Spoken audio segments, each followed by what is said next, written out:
Hello viewer, we are going to use the designs here in that surface, make these shapes on that.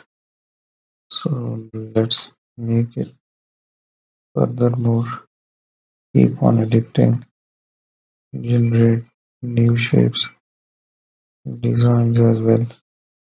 So let's explore the opportunities there. So making a shape on it.